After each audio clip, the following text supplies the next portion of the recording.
Olá, seja bem-vindo ao canal. Eu sou o professor Pedro Ana Júnior e aqui você vai aprender contabilidade e direito tributário de uma maneira prática e objetiva.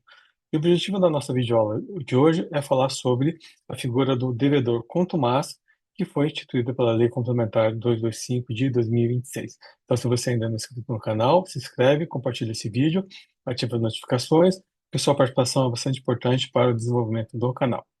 Então, o que a gente vai estar falando hoje nessa videoaula? Vou falar da questão da figura do devedor contumaz, que foi instituída pela Lei Complementar 225 de 2026, tá?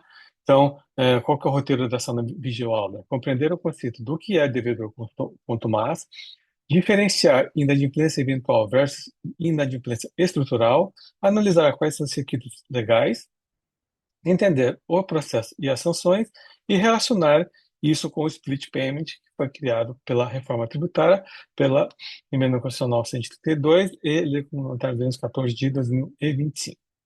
A base legal qual que vai ser, né, em relação ao devedor contumaz? A Lei Complementar 225 de 2026, artigos 11 a 17. Então, é lá que a gente vai ter toda a base legal dessa figura jurídica que foi criada pela essa lei complementar. Então, qual que é o objetivo da lei complementar? Né, criou a figura do devedor quanto mais para combater a inadimplência fiscal planejada, reiterada e substancial. Por quê? Muitas empresas, o que elas fazem?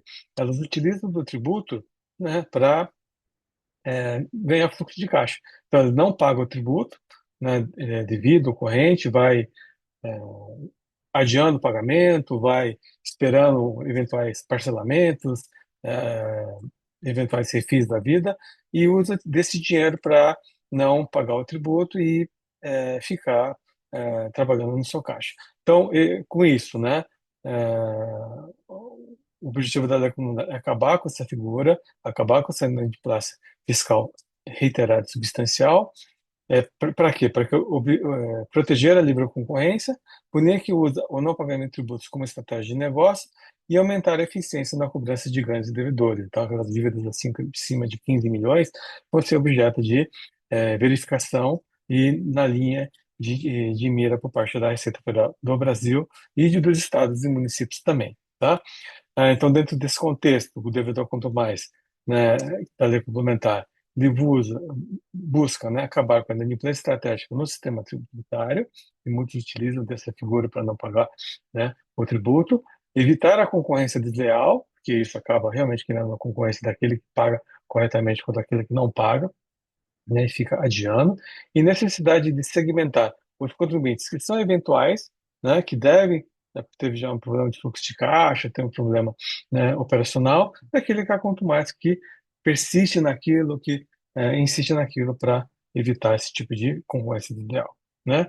E o artigo 11, ele cria três conceitos, né, três requisitos, né, que se forem preenchidos, que são cumulativos, é enquadrado como devedor consumais. Então, o primeiro é ter inadimplência substancial, segundo, ter inadimplência reiterada, terceiro, ter uma inadimplência injustificada. Se você preencher qualquer um desses requisitos e se preencher eles cumulativamente, você pode ser enquadrado como devedor consumais, vai seguir todo um procedimento administrativo, né, no qual você vai ser intimado, vai ser oportunidade para se defender, e se você tiver uma decisão desfavorável, vai ser cobrado o tributo e você tem as sanções que a lei vai acaba trazendo. Então, vamos ver agora quais são esses requisitos, né, para você poder ser enquadrado, né, numa dessas inadimplências. Então, inadimplência substancial.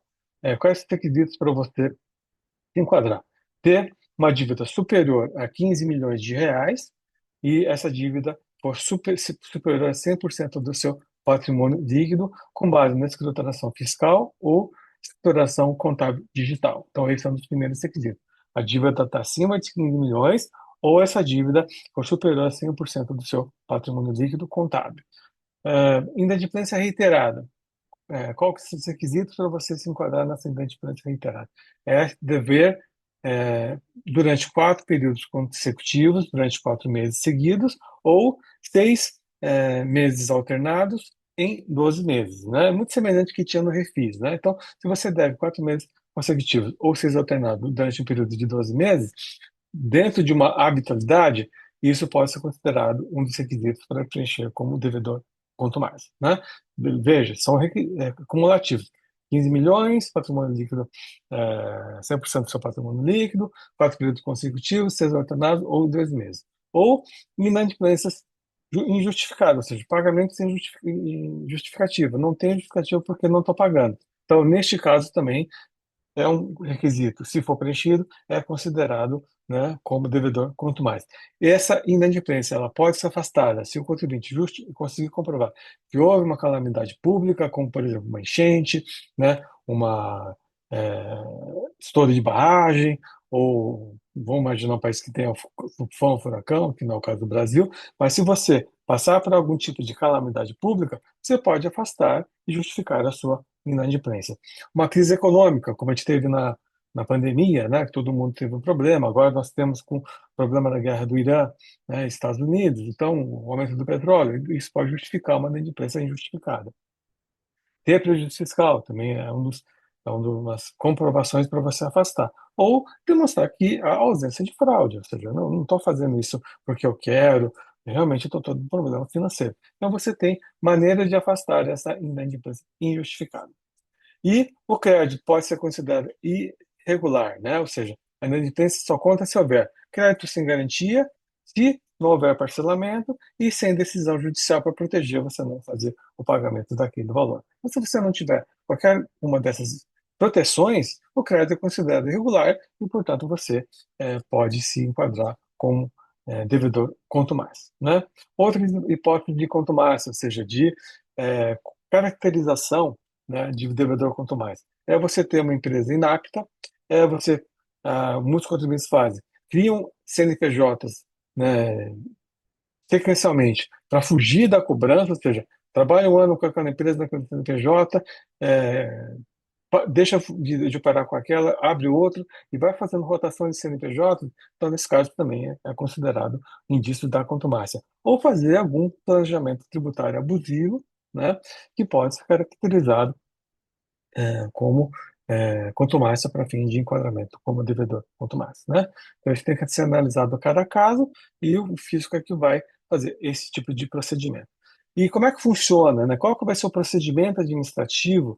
Quais são as etapas obrigatórias que o contribuinte tem que passar para ser considerado como devedor contumácio? Então, tem todo um processo administrativo, né, no qual é aberto o direito à defesa para o contribuinte, ao contraditório, então ele tem oportunidade para se defender. Então, a primeira coisa, qual que é? Notificação prévia por parte da autoridade fiscal, dizendo que você pode ser enquadrado como devedor contumaz, indicação das dívidas e qual a fundamentação legal por que você está sendo enquadrado como devedor contumaz, ou seja, porque você está preenchendo um daqueles requisitos, né, de inadimplência, ou você não conseguiu justificar a sua dívida, né? Então você tem toda uma fundamentação para você poder se responder e se defender. Então, você tem 30 dias de prazo para ou pagar, ou parcelar, comprovar que tem patrimônio, caso sejam os indícios, ou apresentar uma defesa administrativa, e essa defesa tem um efeito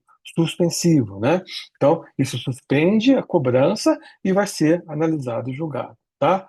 Ah, então, esse é o procedimento administrativo que a gente tem que seguir para questão do devedor quanto mais. Então, tem um contraditório, tem um, uma defesa que você pode fazer. Situações graves na qual não tem efeito suspensivo, né, esse processo do devedor quanto mais. Quando não há proteção, quando há indício de fraude, ou seja, a fraude, então, se há fraude, não tem efeito suspensivo, porque o fisco vai lá tentar proteger, fazer a cobrança. Organização para não pagar tributos, se houver a comprovação disso, evidências de notas fiscais falsas, empresas de fachadas, ocultação de patrimônio, e aqui a lei endurece o tratamento. É discutível isso, né? Porque o fisco pode alegar, mas tem que comprovar e já, eventualmente, agir com alguma questão mais sancionatória, então acho que isso é passível até de discussão judicial para proteção do contribuinte, caso ele consiga comprovar que ele não praticou esses atos de fraude, de má-fé, de crime contra a ordem tributária, né? Quais são as sanções, né, para quem se enquadrar como devedor quanto mais?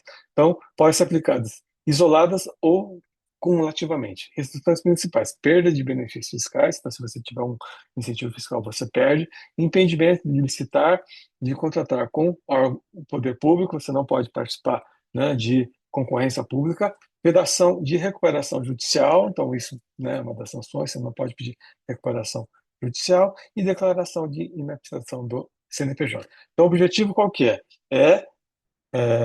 Desestimular esse tipo de prática por parte de algumas empresas, né, de alguns contribuintes que agem de maneira equivocadamente, utilizando o tributo, né, de uma maneira a criar uma concorrência desleal. E como é que você pode regularizar a contumácia, né? Sair dessa figura do devedor quanto mais, ou seja, fazer o pagamento, né? Isso encerra o processo; ou fazer o parcelamento e ele cria uma condição suspensiva, né? Enquanto o parcelamento não foi encerrado, você não é cobrado, isso após a liquidação que você sai da contumácia. E se você conseguir pagar 75% do parcelamento, há um adiantamento substancial e você sai da contumácia, mas tem que fazer o pagamento de todo esse valor. Quando você sai da contumácia, você deixa de ser devedor contumaz quando não surgirem de novas dívidas e quando os débitos forem quitados ou o patrimônio for suficientemente comprovado. Então, tudo isso está nos artigos 11 a 17 da Lei Complementar 225 de 2026. Então, é importante você se preparar, tomar cuidado, estudar, orientar os seus clientes, para justamente ele evitar, porque o cenário mudou, não dá mais para ficar brincando com o tributo, que o fisco agora tem instrumentos para poder fazer as suas ações, para poder cobrar o contribuinte e trazer as penalidades que vão, né, atrapalhar a vida do contribuinte, se a gente trabalha com órgão público. Isso também vai fazer parte de um cadastro público, então o CNPJ desse contribuinte vai ser incluído, né, pela Receita Federal do Brasil; os dados vão ser divulgados publicamente, então, né, esse consultor vai saber que a pessoa é o devedor consumado, então isso pode dificultar negócios; integração com outros entes federativos, estados e municípios; impacto reputacional relevante, né, para quem for considerado devedor consumado. Então, a competência, né, agora a gente vai ter a regulamentação dessa figura do devedor contumaz pela União, Estados e Municípios. Então, cada ente federativo irá regulamentar procedimentos, definir critérios próprios, especialmente Estados e Municípios. Cada Estado e município vai criar seu procedimento, a sua maneira de fiscalizar, de ter o contraditório do processo administrativo, e isso vai ser depois divulgado para todo mundo. Então, a gente tem que acompanhar o que vai acontecer, né, no seu estado, no seu município, que a União Federal vai fazer, né? E aí a gente tem a questão do split payment, né, que qual que é o efeito do split payment para o devedor consumaz? Ele vai, diria, diminuir, né, o efeito do devedor consumaz, porque com o split payment, todo mundo sabe, tem até uma aula específica no canal, né, o que acaba acontecendo? É um sistema que o tributo é segregado no momento que o pagamento da operação, o valor do impulso não transita mais livremente pelo caixa do contribuinte, automaticamente direcionado ao fisco. Então, por exemplo, o contribuinte paga 1.000 na aquisição de uma mercadoria, né? A empresa recebe 800, o fisco fica com 180 com o imposto que está destacado. É a nossa forma de extinção do débito da IBS, né? E da CBS. Então, o dinheiro não fica mais na mão do contribuinte, portanto, ele não fica mais trabalhando com isso. Então, o split PPM, eu entendo que isso vai diminuir a figura do devedor quanto mais, principalmente em relação a CBS e IBS, né? A relação com o devedor quanto mais, qual que é do split payment com o devedor quanto mais? O devedor quanto mais caracteriza por apropriação sistemática de tributos e uso do tributo como fonte de financiamento regular. E o split payment atua exatamente nesse ponto, porque o tributo não fica mais na mão do contribuinte, agora fica na mão do fisco e não tem como ele trabalhar com isso e deixar de recolher. Portanto, isso vai diminuir sensivelmente a questão do devedor com figura do devedor quanto mais em relação a CBS e IBS, é o que eu vejo.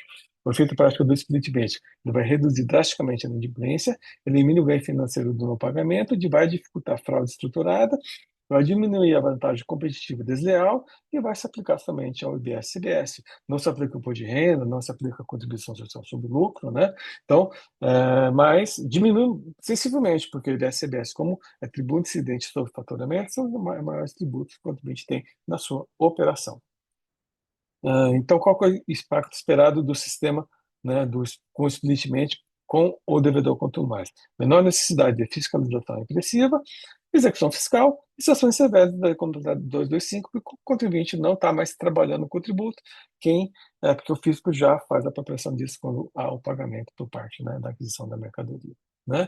Então, para a gente concluir essa videoaula, então a figura do devedor, quanto mais interrompe com a lógica tradicional de cobrança, que até hoje a gente vive, e o contribuinte brinca com o tributo, ele fica com dinheiro no caixa e paga quando ele quer, né? Foca no comportamento do contribuinte para evitar esse tipo de procedimento, cria sanções estruturais, não apenas multas, e a mudança mais relevante do sistema tributário recente. Né? Ele vai, né, vigorar ainda, porque o IBS e o CBS têm um prazo ainda para implementação, CBS a partir de 2027, IBS somente a partir de 2033, tem a transição que a gente vai viver, então a gente vai viver com ainda, né, sendo necessário a figura do devedor, quanto mais o partido fisco para fazer esse tipo de cobrança e evitar essa concorrência desleal por parte de alguns contribuintes que usam o tributo de maneira equivocada. Né? Então, é isso que eu queria falar na videoaula de hoje. Espero que tenha gostado. Se gostou, compartilhe esse vídeo, ative as notificações, porque a sua participação é bastante importante para o desenvolvimento do canal. Obrigado, até a próxima.